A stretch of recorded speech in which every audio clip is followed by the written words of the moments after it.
히브리서 10장입니다. 히브리서 10장 10절로 14절 우리 함께 찾아서 교독하도록 하겠습니다. 자, 우리 9절부터 함께 교독을 하면 좋겠습니다. 히브리서 10장 9절부터 14절입니다. 제가 가진 성경은 신약성경 363면에 있습니다. 9절로 14절 우리 한 절씩 교독하도록 하죠. 예, 찾으신 줄 알고 9절을 제가 먼저 읽겠습니다. 그 후에 말씀하시기를 보시옵소서 내가 하나님의 뜻을 행하러 왔나이다 하였으니 그 첫째 것을 피하심은 둘째 것을 세우려 하심이라.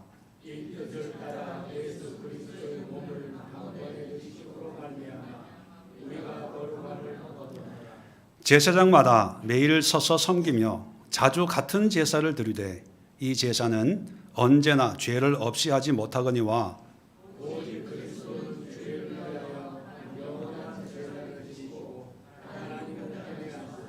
그 후에 자기 원수들을 자기 발등상이 되게 하실 때까지 기다리시나니 그가 거룩하게 된 자들을 한 번의 제사로 영원히 온전하게 하셨느니라. 아멘.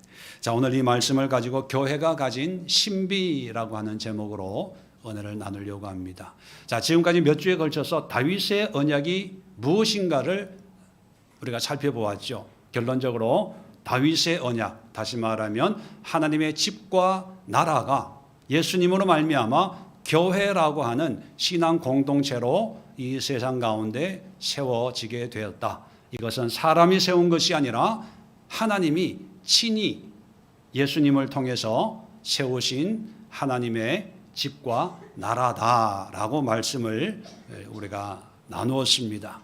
그렇다면 이제 하나님의 집과 교회인 집과 나라인 이 교회가 어떤 기능과 역할과 또 하나님이 이 교회에 어떤 은혜를 주셨는가, 이걸 우리가 분명히 기억을 해야 됩니다. 왜냐하면 우리가 생각하는 교회는 단순히 2000년 전에 예수님을 믿는 사람들이 335 모여서 시작된 교회가 아니라는 사실입니다. 물론 그것이 교회의 형태가 오늘날 교회의 원형은 됐지만 하나님은 자신의 집과 나라를 창조부터 계속해서 이 교회를 세우셨습니다. 그 대표적인 첫 번째 교회가 뭐냐면 에덴 동산이에요.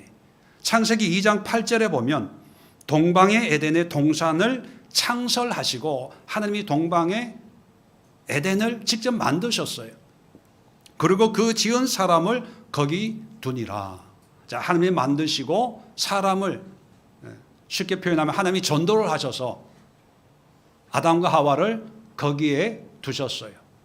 그리고 거기에서 하나님을 예배하고 하나님의 사명을 감당하고 하나님의 몸을 이루도록 하셨지요. 자, 그 결과 뭡니까? 인간이 욕심을 부려서 실패했습니다. 그 다음에 많은 민족 가운데 이스라엘 민족을 택하셨어요. 신명기 7장 6절에 보면 내 하나님 여호와께서 지상 만민 중에서 너를 자기 기업의 백성으로 택하셨나니.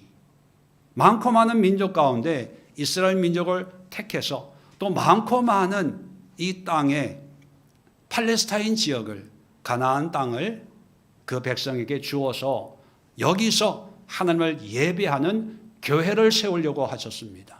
근데 그 결과 이스라엘 민족의 타락으로 이루지를 못했어요. 그러다가 우리가 아는 것처럼 2000년 전에 예수님, 하나님이 직접 인간의 몸으로 오셔서 직접 몸으로 세우신 것이 또 우리가 잘 알고 있는 교회지요. 자, 그래서 여러분, 교회 하면 오늘날 빨간 네온 사인이 있고 뭐 장로교, 감리교 간판이 있고 또 사람들이 모이는 뭐 큰 교회, 작은 교회, 상가교회, 시골교회, 교회, 도시교회, 이런 교회의 이미지 속에 담겨져 있는 하나님의 교회에 대한 그런 개념을 잊어버려서는 안 됩니다. 시대마다 상황마다 교회의 모습은 달랐어요. 에덴 동산, 그리고 노아를 통해서, 이스라엘 백성을 통해서, 예루살렘을 통해서, 또 초대교회 시대의 여러 가지 그런 교회의 형태들, 시대적인 상황은 다 다르고 또 거기에 맞춰서 하나님이 주신 은혜들이 있지만, 중요한 것은 그런 교회들에게 본질적으로 동일한 의미들이 있다는 것입니다. 에덴 동산부터 오늘날의 교회에 이르기까지 하나님이 세우신 그 모든 교회 예외 없이 한결같이 어떤 시대나 어떤 장소나 어떤 상황에 있든지 간에 하나님이 세우신 모든 교회에 동일하게 흐르는 그런 하나님의 의도가 있다는 것입니다. 이 히브리서의 주제가 뭡니까? 예수님이거든요. 예수님이 곧 교회 아닙니까? 근데 이 교회를 설명하기 위해서 히브리서 저자는 구약 성경을 다 인용을 해요. 우리 21일 기도에서 우리가 살펴봤지만 예수님을 설명하는데 다른 데서 설명하는 게 아니라 구약 성경에서 설명을 해요. 이 얘기는 뭡니까? 예수님의 그 본질적인 의미가 이미 구약에 말씀되어졌다는 거예요. 그 얘기는 하나님이 구약의 시대에서도 이 예수님의 의미를 백성들에게 가르쳤고 또 이런 의미를 찾으셨다는 거지요. 그 과정 속에 이스라엘, 아니 우리 인간의 죄와 교만과 영적인 게으름과 무지함 때문에 하나님의 그 뜻을 일찍 깨달아 알지 못했을 뿐이지 하나님은 계속해서 말씀하고 있습니다. 교회를 통해서. 그러면 오늘날 우리가 섬기는 이 교회의 본질적인 의미, 그리고 그 세상에서 알 수 없는 그 교회만이 가지고 있는 신비한 하나님의 은혜 세 가지를 오늘 성경 본문은 우리에게 말씀해 주고 있습니다. 자, 9절부터 볼까요? 그 후에 말씀하시기를 보시옵소서 내가 하나님의 뜻을 행하러 왔나이다. 자, 예수님의 말씀입니다. 예수님 이런 마음으로 이 땅에 오셨다는 거예요. 자, 그래 그 첫째 것을 피하시면 첫째 것이라고 하는 것은 율법적인 거예요. 피하시고 둘째 것을 세우려 하심이라. 둘째 것이라고 하는 것이 바로 우리가 아는 복음으로 말미암는 교회예요. 교회를 통한 은혜의 구원, 교회를 세우기 위해서 오셨다 이런 의미입니다. 자, 10절에 이 뜻을 따라 이런 교회를 세우려고 하는 하나님의 뜻을 따라 예수 그리스도의 몸을 단번에 들이심으로 말미암아 자, 십자가 사건이죠.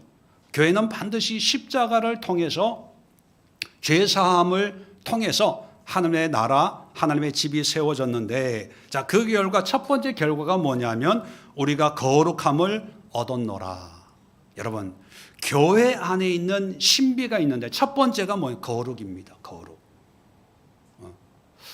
거룩의 의미를 우리가 세상적인 의미로 이렇게 혼동을 하기 쉬운데 세상에서의 거룩은 아마 신령하고 신비하고 뭔가 특별한, 그래서 머리는 하얗고 수염도 하얗고 흰 옷을 입고 지팡이 뭐 이상한 지팡이 하나 들고 있는 그런 어떤 산신령 같은 어떤 존재를 거룩이라고 생각할 수도 있습니다. 그런데 성경적인 거룩은 간단합니다. 구별되는 거예요. 이 세상과 구별되어서 하나님께 어떤 하나님을 위해서 차별화시키는 것. 거룩하신 하나님 이런 의미는 뭐냐면 하나님은 이 피조 세계와 구별되는 차원이 다른 그런 분이다 이런 의미를 가지고 있습니다. 그렇다면 거룩한 성도, 여기 오늘 성경에 보면 우리가 거룩함을 얻었다. 우리가 거룩하다는 것은 어떤 의미일까요? 뭔가 이게 신비한 세계를 경험하고 또 어떤 능력이 나타나고 뭐 이런 것이 아니라 우리가 거룩한 것은 하나님을 믿기 때문에 하나님을 위해서 구별된 삶을 사는 거예요. 자, 그렇다면 우리 인간의 노력과 어떤 행위로 거룩해질 수 있을까? 성경은 불가능하다고 말합니다. 의인은 없나니 하나도 없어요. 우리가 아무리 하나님을 사랑하기 때문에 세상과 다른 좀 특별한 삶을 살려고 기도도 하고 예배도 드리고 봉사도 하고 성경도 매일 읽고 기도도 매일 한다고 해서 절대로 거룩해지지 않습니다. 왜? 우리는 죄인이기 때문에. 살인자가 선행을 하고 자선을 한다고 그 죄가 없어질까요? 없어지지 않습니다. 마찬가지로 우리 인간이 예수를 믿고 뭔가 선한 일을 조금 하고 남을 도와준다고 내 의가 거룩해진다? 이거는 우리의 착각이고 오만입니다. 자, 성경을 잘 보세요. 10절에 보면, 자, 그리스도의 몸을 단번에 들이심으로 말미암아, 자, 예수님의 십자가 사건으로 말미암아 우리가 거룩함을 얻었노라. 얻었다는 표현을 쓰고 있습니다. 우리가 거룩하게 되었다는 거죠. 이것은 우리의 내적인 힘과 내적인 능력으로 거룩을 성취했다는 얘기가 아니라 예수님으로 말미암아 거룩하게 여김을 받게 되었다는 거예요. 그럼 여김을 받게 됐다는 의미는 뭘까? 여러분, 이걸 한번 생각해 보면 쉽게 이해가 됩니다. 사랑하는 남녀가 사랑에 빠졌어요.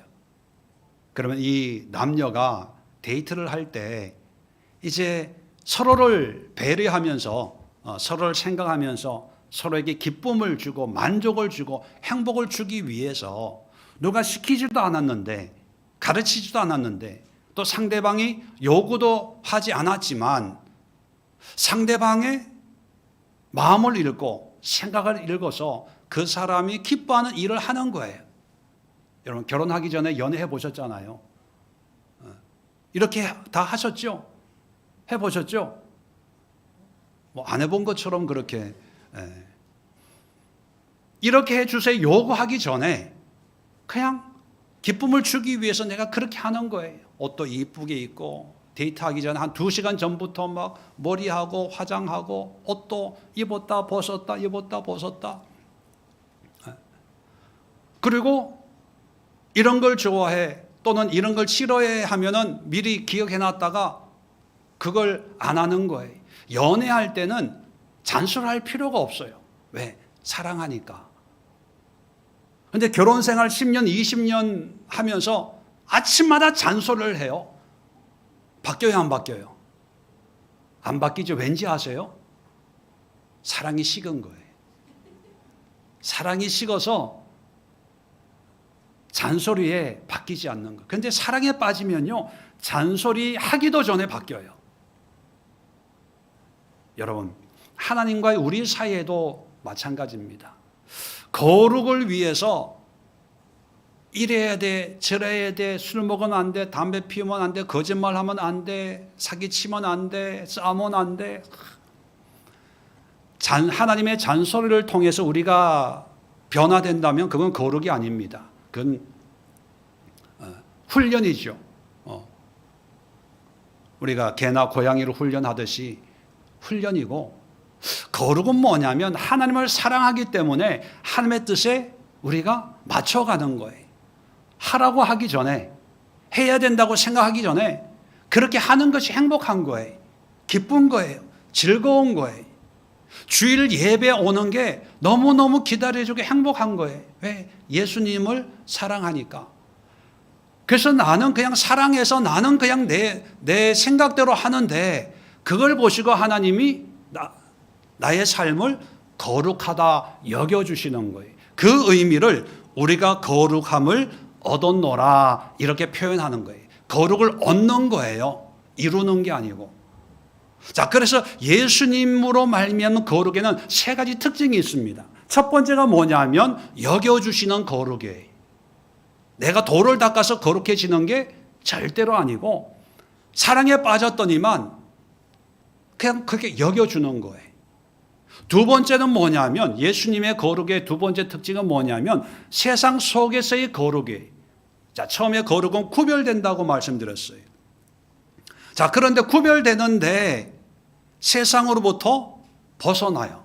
왜? 세상은 죄고 영적으로 어둠이고 문제가 많고, 그런데 교회만 오면 편해져.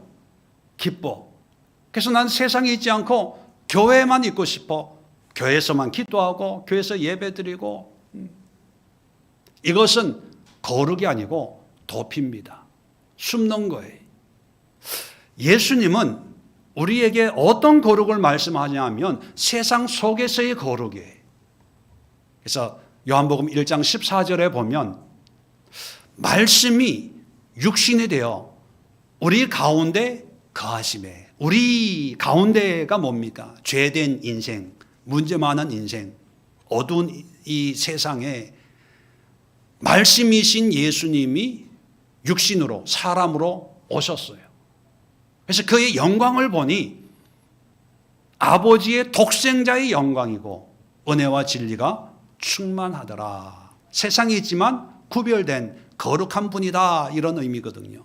이게 예수님의 거룩이에요. 그럼 그 예수님을 믿는 우리, 예수님으로 세워진 교회를 이루는 우리 성도들도 세상에서 도망가는 것이 아니라, 세상에서 숨는 것이 아니라 세상에 나가서, 세상 속에 들어가서 하나님의 거룩을 실천하는 거죠. 자, 그런데 세 번째 특징이 뭐냐면 순종의 거룩입니다. 내 마음대로, 내 생각대로 하는 게 아니라 하나님의 뜻에 순종해야 돼요. 그래서 요한복음 17장 17절에, 요한복음 17장은 예수님의 마지막 기도입니다. 모든 믿는 자들을 위해서 대제사장으로서의 중보 기도인데 17절에 이런 말씀을 합니다. 저들을 진리로 거룩하게 하옵소서. 진리는 하나님의 말씀이니이다. 여러분, 내 생각대로 이게 믿음이야. 내 느낌대로 이렇게 신앙생활 하는 거, 이거 뭐 하나님 섬기는 거 아니야? 자기 마음대로, 생각대로, 형편대로, 상황대로 그렇게 생각해야 하고 거룩한 신앙생활 하는 게 절대로 아니고요. 거룩의 지침서, 거룩한 삶의 내비게이션, 나침판은 말씀입니다. 말씀. 말씀에 순종해야 돼요. 그래서 교회 예배에 말씀이 있고, 교회에서 말씀 공부하고, 기도하기 전에 말씀 보고, 그것은 그냥 격식으로 성경책 한 구절 읽고 기도하는 게 아니라 나의 모든 신앙의 기준이 이 말씀대로 순종하겠습니다. 그 순종으로 말미암는 신앙이 바로 하나님, 예수님이 거룩으로 여겨주는 거예요.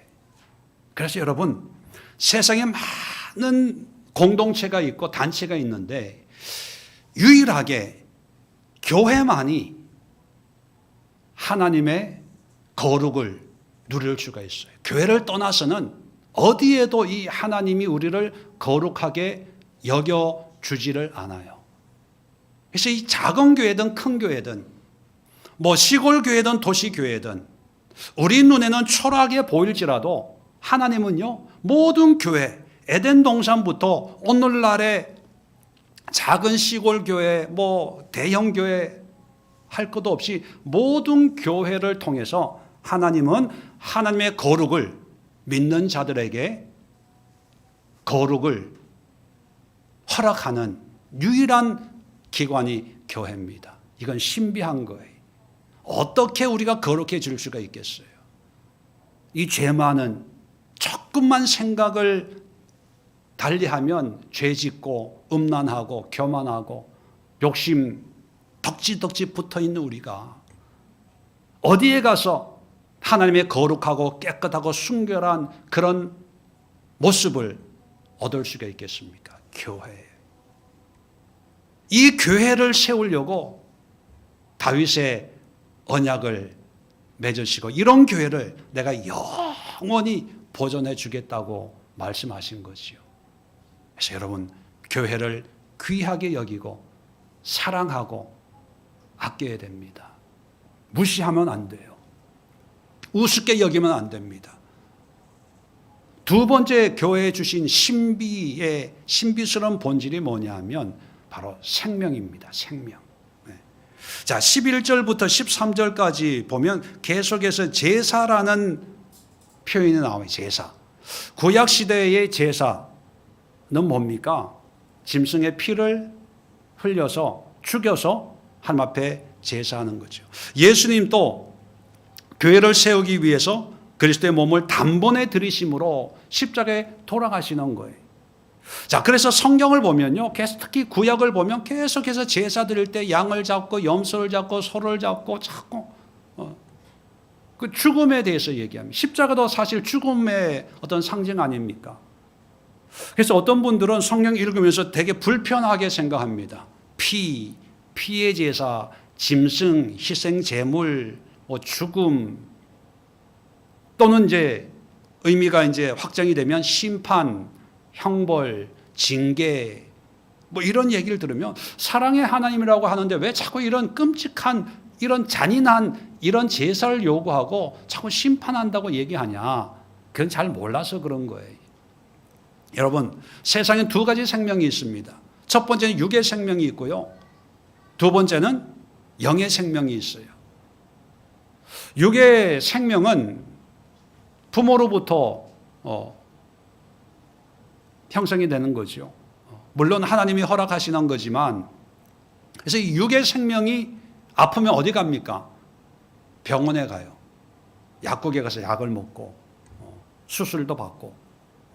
그래서 이 육적인 생명의 도움을 받고 싶으면 물론 기도도 해야 되죠. 왜? 하나님이 주신 거니까. 그런데 또 하나님이 주신 병원이나 의사나 약물을 통해서 이것을 안전하게 건강하게 또 유지를 할 필요가 있습니다. 그런데 두 번째 생명인 영의 생명이 아프다. 그럼 어디 가야 될까요? 내과 가면 됩니까? 선생님, 요즘 내 영이 불안해하고 있사오니 여기에 맞는 약을 좀 주세요 하면 아마 정신과를 소개해 드릴 거예요.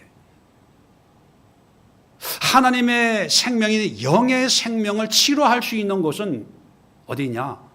교회예요. 세상 어디에도 없어요. 아담과 하와를 창조해 놓고 에덴 동산 교회를 만들어서 그 교회에서 번성하고 충만하고 다스리고 지키게 하라고 하는 하나님의 사명을 잘 감당할 수 있도록 그 영의 삶을 살도록 했는데 죄를 지었죠. 정령 죽으리라. 죽고 말았어요. 그 죽음을 해결하기 위해서 하나님 계속해서 교회를 계속해서 만들었던 거죠. 하나님 우리의 육체의 생명도 주관하시지만 특별히 교회는요, 영의 생명이에요. 그래서 이 교회에 우리의 신앙과 삶의 태도가 내 영의 상태를 얘기하고 있습니다. 예, 세상적으로는 잘 먹고 잘 살아요. 건강해요. 사업도 잘하고 공부도 잘할 수 있어요. 근데 교회는 그런 육적인 어떤 생활이나 삶을 목적으로 하는 게 아니라 그런 삶을 살아내고 있는 생명. 그 생명은 뭐냐면 죄로부터 시작하거든요. 영의 생명은. 그래서 하나님은 계속해서 제사, 피, 죽음, 심판을 얘기하는데 이것의 반대편에 생명이 있는 거예요. 다시 말하면 성경에서의 죽음은 생명을 얘기하는 거예요. 그 대표적인 예가 십자가 아닙니까? 십자가는 죽음의 상징이에요. 그런데 이것이 하나님의 영원한 생명을 또 상징하기도 하잖아요. 피, 죽음입니다. 그런데 이 반대편은요, 생명이에요. 피는 곧 생명이니라. 여러분, 세상에 많고 많은 기관이 있는데 그 기관들 중에 유일하게 하나님의 생명을 맛보고 하나님의 생명을 치료하고 온전케 하고 위로받을 수 있는 곳이 바로 교회입니다. 근데 왜 하나님이 이런 병원을 많이 세워주시지 왜 이런 교회를 많이 세웠을까? 여러분, 육적인 생명은 언젠가는 죽음이란 관문을 통과해야 됩니다. 한계가 있다는 거예요. 그런데 이 하나님의 영의 생명은요, 한계가 없어요. 믿는 사람이든 믿지 않는 사람이든 모든 사람의 영이 있잖아요. 성경에도 아들이 있는 자에게는 생명이 있고 아들이 없는 자에게는 생명이 없다고 얘기합니다. 그래서 어떤 분은 참 걱정을 많이 하세요. 자기는 딸만 둘이 있다고. 아들이 없어서 생명이 없나 봐. 여러분, 예수가 있는 자에게는 영원한 생명, 없으면 영원한 생명인데 길이 달라요. 그래서 하나님은 유한한 기껏 살아봐야 90년, 100년, 120년 사는 이 육의 생명을 다루기보다는 영원을 견뎌내야 될 영을 더 의미 있게 귀하게 다루는 거예요. 왜? 다룰 수 있는 유일한 기관이 교회밖에 없어요. 그래서 교회는 귀한 거예요. 그리고 교회는 신비로운 공동체입니다. 교회 별의별 사람들이 다 모이잖아요. 마음에 맞는 사람, 맞지 않는 사람, 좋은 사람, 안 좋은 사람. 왜 그러냐 하면 이 세상의 삶에는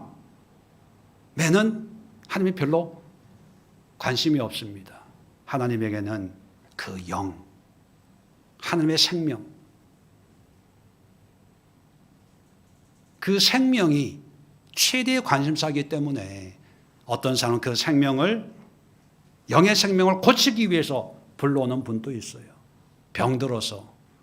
어떤 사람은 그 생명이 죽어서 부활시키기 위해서 불러온 사람들도 있어요.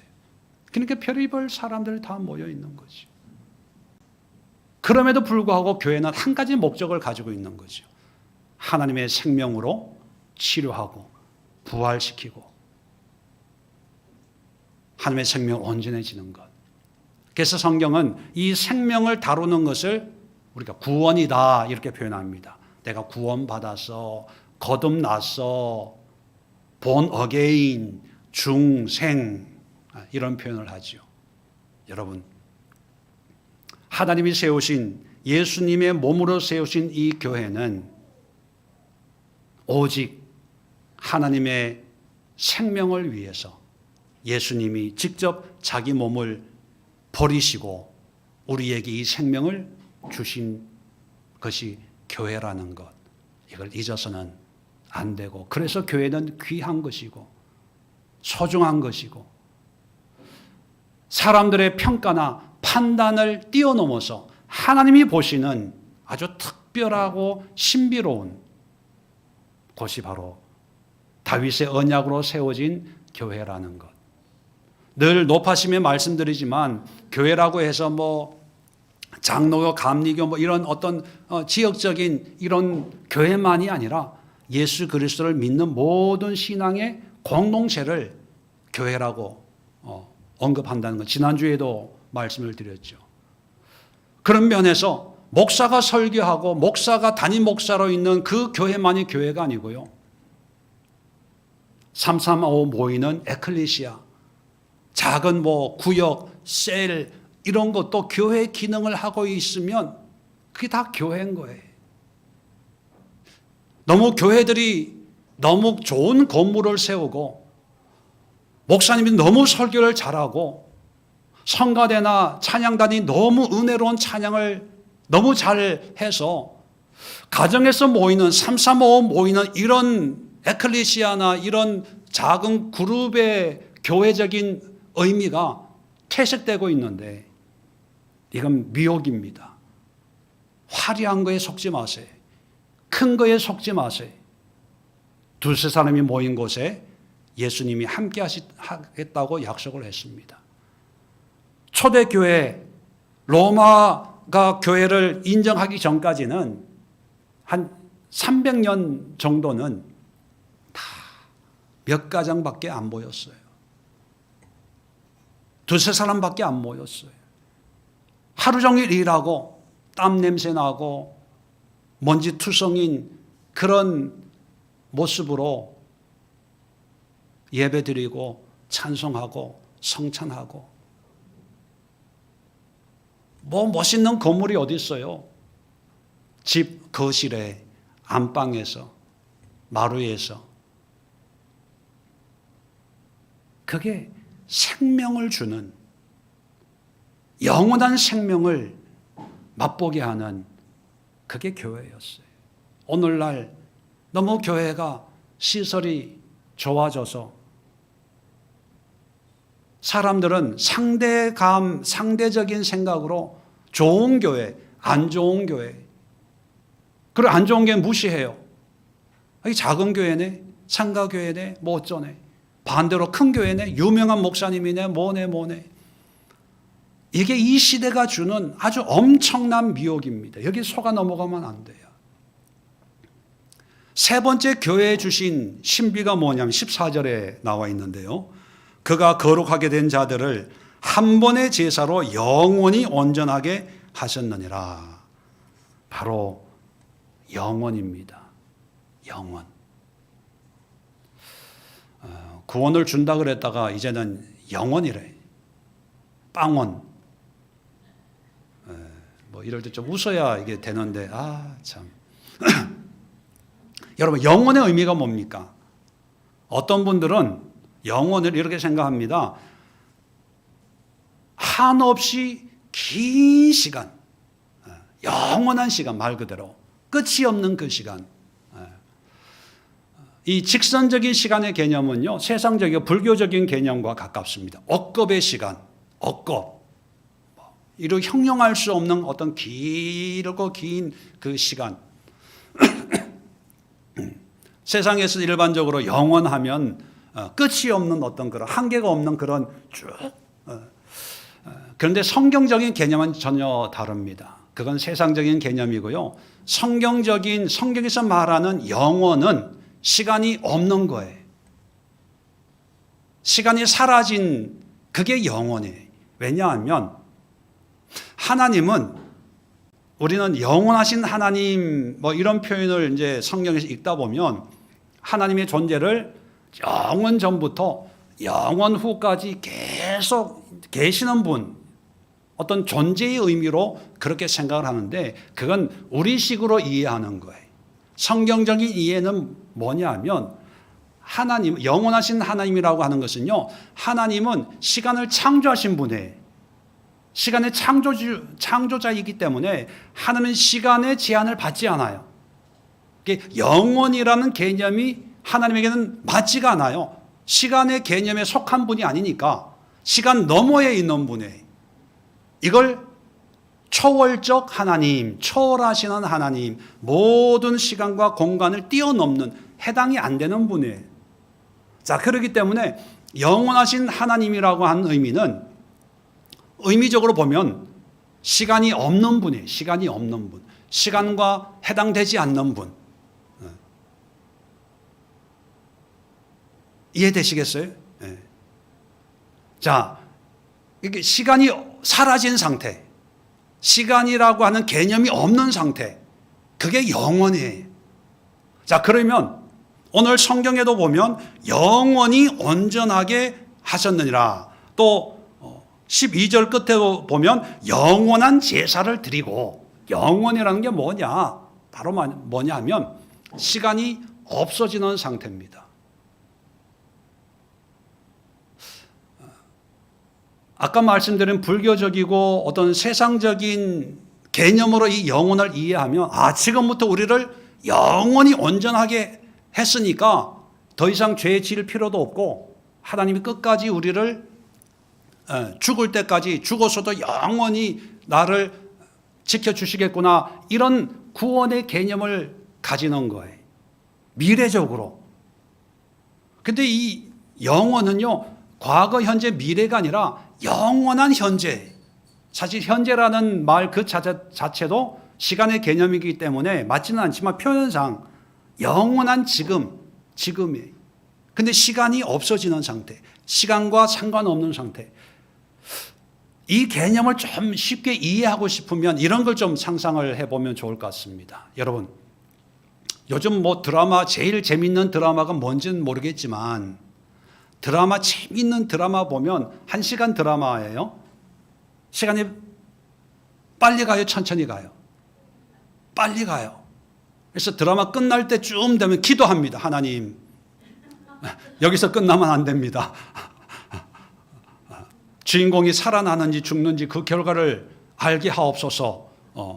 너무 아쉬워서. 1시간인데 뭐 시간 가는 줄을 몰라요. 여러분, 물리적인 시간은 1시간 60분, 1분은 60초라는 물리적인 시간은 있지만 그 시간이라는 게 사실 상대적인 경우도 있어요. 빨리 가기도 하고, 설교를 60분 들으면 시간이 빨리 가요, 천천히 가요? 왜 웃으세요? 시간을 몇 번을 보고요. 지겨워서 핸드폰 열어가지고 중앙일보, 동아일보 다 봐도 설교는 중간밖에 안 갔어. 일주일 집에서 쇼핑할 거 다 쇼핑하고 쿠팡에서 물건 다 사 결제까지 했는데 아직도 첫 번째, 두 번째 이러고 있으니까 답답해 죽겠는 거예요. 왜 빨리 안 끝나냐? 여러분, 같은 1시간인데 우리가 어떻게 느끼냐에 따라서 이게 길이가 달라지는 거예요. 마찬가지로요. 시간도 하나님이 우리에게 시간을 주었지만 하나님이 가지고 하나님의 본래의 존재의 의미는 시간이 없는 상태거든요. 그러면 우리 이 시간의 한계 속에 있는 우리가 영원하신 시간과 관계없는 이런 시간을 경험하려면 한 가지 방법밖에 없습니다. 그것은 뭐냐면 하나님 임재 안에 들어가는 거예요. 임재. 우리가 드라마, 재미있는 드라마 보면 그 드라마 속에 막 들어가잖아요. 그럼 1시간이 5분처럼 10분처럼 느껴지잖아요. 마찬가지로 우리가 24시간 60분, 60초라고 하는 이 시간을 살면 1년, 2년, 10년 이런 시간의 흐름 속에 따라가지만 시간 너머에 있는 하나님의 임재 속에 들어가 버리면 시간과 관계없는 영혼을 맛보는 거예요. 그래서 성경에서 영혼이라는 것은요, 앞으로 영원히 살 거라는 의미가 아니라 영원이신 하나님이 임재, 하나님과 함께하는 삶을 함께하는 것을 의미하는 거예요. 여러분, 모세가 율법을 받기 위해서 시내산에서 40일을 금식하면서 하늘을 만났는데 한 번 했어요? 두 번 했어요? 두 번. 그죠? 처음 율법 받고 깨뜨리고 또 올라가서 40일, 80일이에요. 여러분, 먹을 거 아무것도 없는데 80일을 어떻게 하나님과 함께 할 수 있었을까? 불가능하다 생각을 해서 이거는 상징적인 의미야. 40일이라고 하는 그런 상징적인 의미로 모든 걸 포기하고 하나님만 바라봤다는 거지, 이게 실질적으로 40일 동안 먹지도 않고 하나님과 대면했다 이런 의미가 아니야. 이렇게 해석하는 분들도 있는데 저는 그렇게 해석하지 않습니다. 실질적으로 40일을. 그런데 어떻게 가능했을까? 하나님의 임재 속에 들어가는 거예요. 그럼 40일이 아니라 80일, 100일, 200일도 저는 가능하다고 봐요.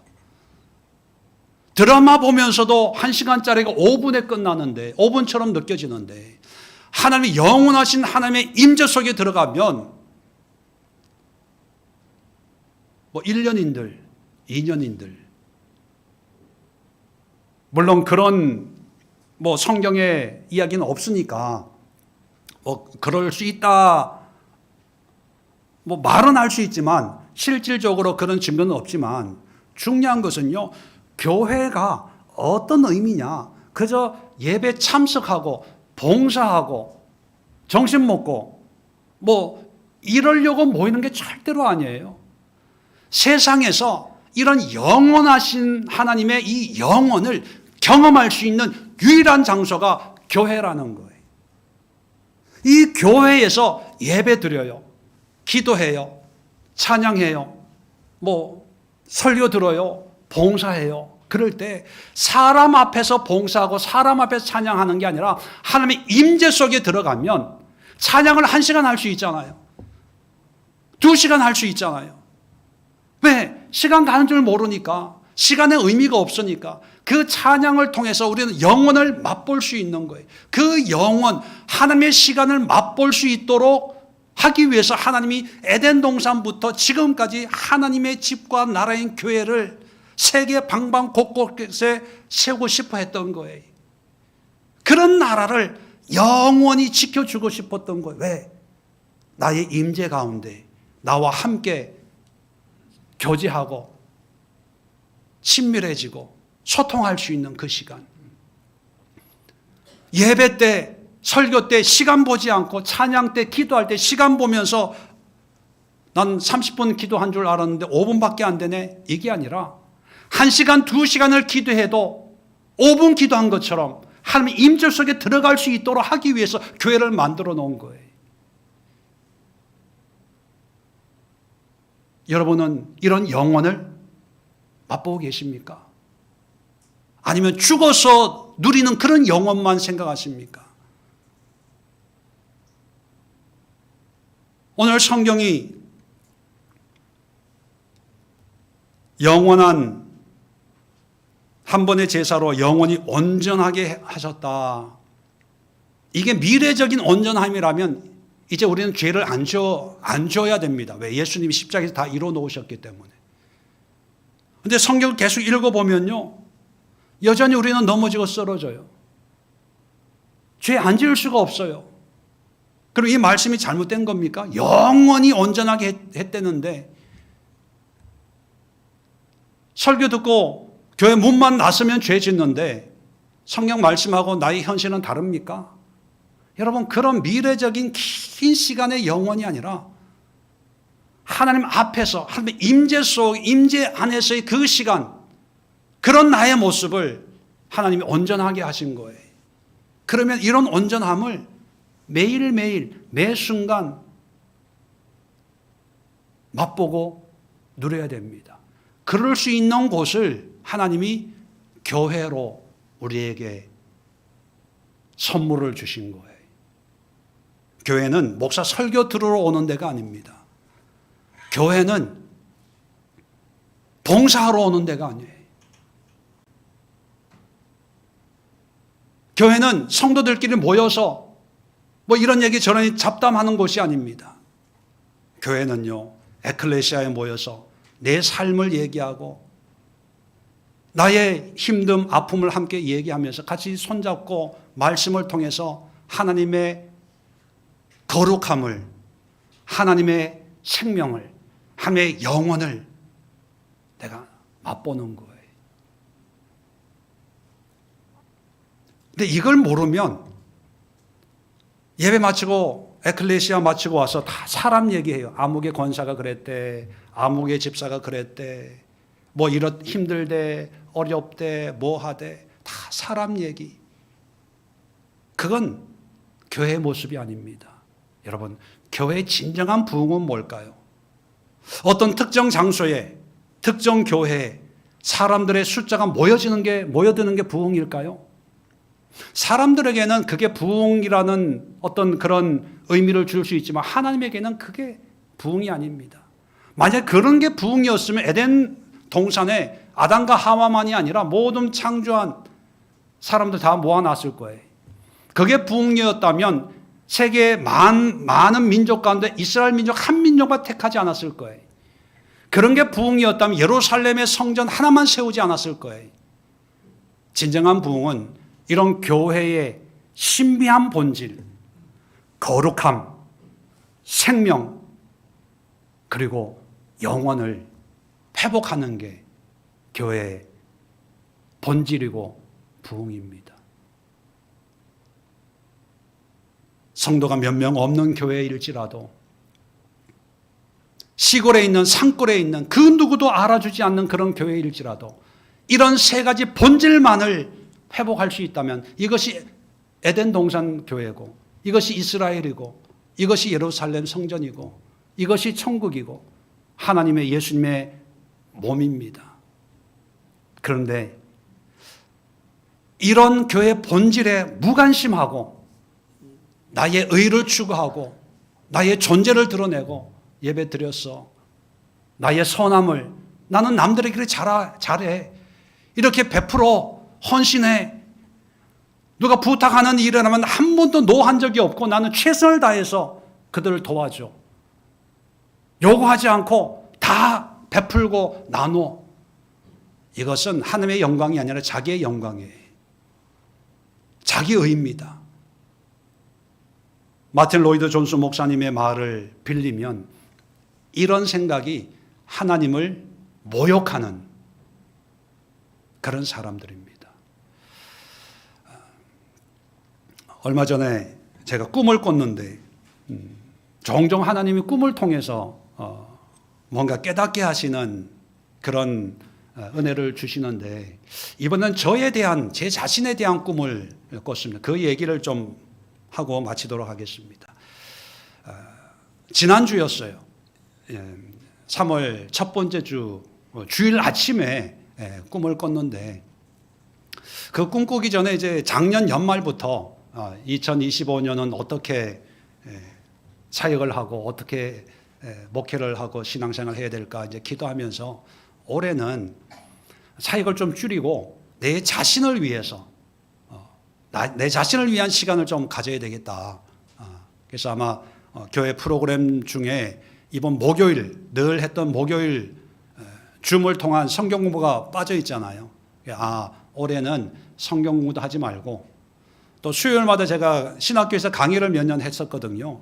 그 강의도 하지 말고 올해는 나를 위해서 기도와 말씀으로 뭔가 새로운 하나님의 역사와 또 하나님의 쓰심에 준비하는 그런 시간을 가져야 되게 막연하게 그러면서 이제 아프리카 케냐 갈 때도 처음에는 제가 안 가겠습니다 그랬잖아요. 그래서 어디 다른 일을 안 하고 그냥 올 한 해는 그냥 기도와 말씀으로 집중을 해야 되겠다 그런 막연한 마음을 가지고 이제 있었습니다. 그래서 신학교도 정리를 하고 또 목요 성경부 이런 걸 안 하고 이제 기도하고 말씀을 다시 보면서 뭔가 하나님이 일하시는데 준비를 해야 되겠다 뭐 그랬거든요.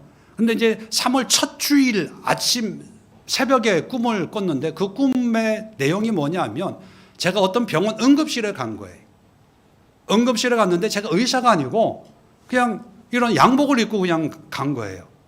갔는데 응급실 앞에 화이트보드의 차트에 뭐 이게 뭐 그 병상 숫자겠지요. 거기에 사람들 이름이 있고 그 이름 옆에 뭐 이렇게 치료하는 어떤 영어로 뭐 알지도 못하는 이런 그게 쭉 있고 거기 외국인들도 있어요.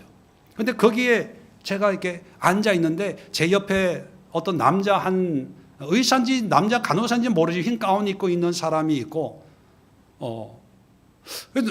다들 나를 의식하지 않고 그냥 자기 일을 하고 그래서 난 심심해서 차트 구경도 하고 또 그 옆에 보니까 무슨 바인더 같은데 사람 숫자가 쭉 있는데 동명이인도 있나 봐요.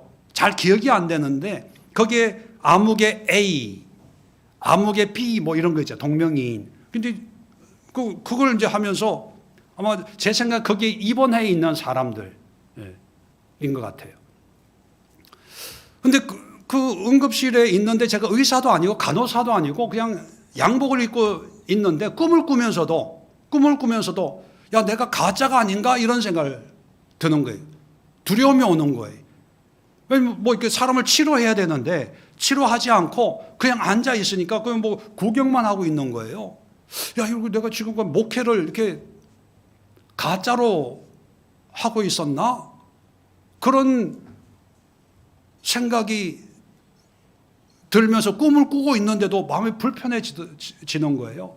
그러다가 그 옆에 앉아있던 그 남자가 저 사람이 의사라고 그런데 여자분이 흰 가운을 입는데 파마한 머리인데 뒷모습만 보이는데 그 병원 복도에서 밖으로 나가는 거예요. 걸어 멀어지는 거예요. 얼굴은 안 보이고. 그리고 저분이 의사라고 하는 이 남자도 일어나서 또 다른 데로 가요. 치료하는 사람이 없는 거예요. 그리고 깼어요. 내가 의사, 목회가 뭐 사람을 치료하는, 영적인 걸 치료하는 사람 아닙니까? 근데 내가 그 치료해야 되는데 치료할 생각도 안 하고 그냥 구경만 하고 있어요. 지금도 기억나는 게 영어 여자 외국인인데 거기 옆에 동성애 이런 레즈비언이라는 그런 표시도 있고 참 신기하다 뭐. 그걸 구경하는 거예요. 그래서 그 꿈을 꾸고 기분이 좀 안 좋았죠. 그래서 이제 사모한테 얘기도 안 하고 그날 이제 지난주 설교하고 산부 예배 마치고 이제 집에 가면서 그 꿈이 이제 정리가 됐어요. 정리가 돼서 이제 사모한테 이제 얘기를 해줘. 꿈 얘기를. 제가 어떻게 정리했냐면 응급실에 위급한 영적인 응급 환자들이 너무 많은 거예요. 너무 많아. 근데 거기에는 누구도 관심을 두지 않아요.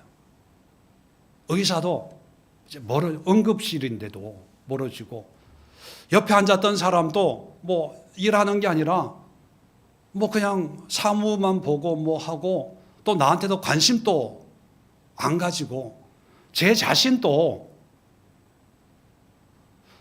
응급실 그 카운터에 앉아 있는데 뭐 치료하려고 뭐 이렇게 하는 것도 아니고 구경꾼처럼 바라만 보고 있는 모습을 보면서 아, 하나님이 올해 준비하라고 하는 게 바로 이런 거구나. 응급환자, 위급환자, 죽어가기 직전인 사람들, 이런 사람들을 방관만 하지 말고 치료해야 되겠구나. 근데 치료하려면 실력이 있어야 되잖아요. 아, 하나님이 작년부터 내 마음에 알게 모르게 거룩한 부담을 주신 게 이런 사람 치료할 수 있는 능력을, 영성을 올해부터 특별히 좀 준비를 하라고 하시는 그런 메시지가 아닌가. 여러분도 한번 해석을 해서 그 의미가 새롭게 이해되신 분은 저한테 연락을 좀 주세요. 목사님, 이런 의미가 아닐까요? 저는 그렇게 해석을 했습니다. 정말 이 시대에 교회는 많지만, 믿는다고 하는 사람들은 많지만, 다 환자, 물론 다는 아니지만 많은 사람들이, 교회들이 위기 상태에 빠져 있는데 그걸 누구도 위기라고 얘기를 안 해준다는 거예요.